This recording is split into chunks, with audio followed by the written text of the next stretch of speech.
Alright guys, welcome back to Formula One News. So many storylines converging today at the Belgian Grand Prix. Max Verstappen was fastest by a mile in qualifying, but he'll be starting way down in P11 tomorrow. One of the big stories this weekend has been Mercedes. After a disastrous Friday, they reverted their car setup, and Hamilton put in a great lap to at least be in contention for Sunday's Grand Prix. Now, what's been going on with Ferrari and Mercedes recently? Their major upgrades haven't worked out as expected, and now McLaren seems to be the team to watch for tomorrow's race. Share your thoughts in the comments below, hit that like button if you enjoy the updates, and subscribe if you're new here.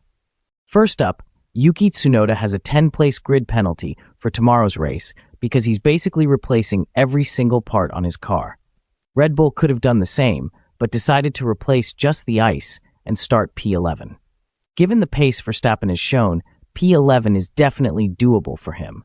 They went with a higher downforce setup, which is great in the wet, but we'll see how it plays out in potentially dry conditions tomorrow. Verstappen's progress through the field should be expected, but how fast and efficiently he can do that remains to be seen. There was a bit of drama on the radio today.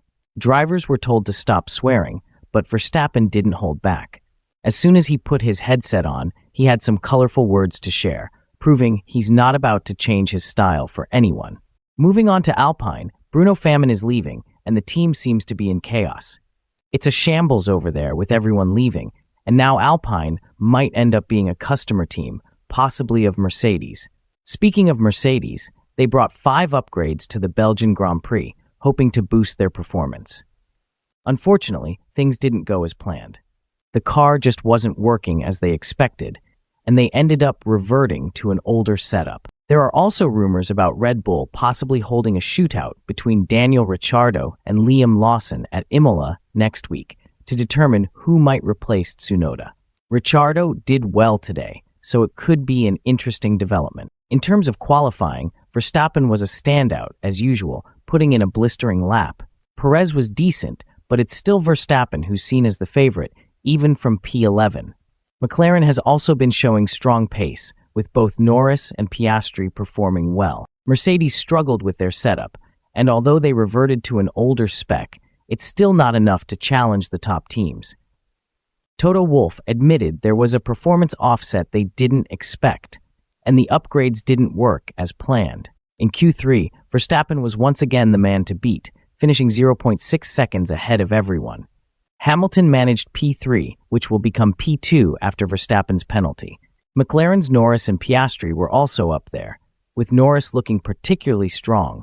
Tomorrow's race promises to be interesting with a mix of strategies and setups. Leclerc will start on pole, but he's expected to be challenged by the likes of Perez and the McLarens.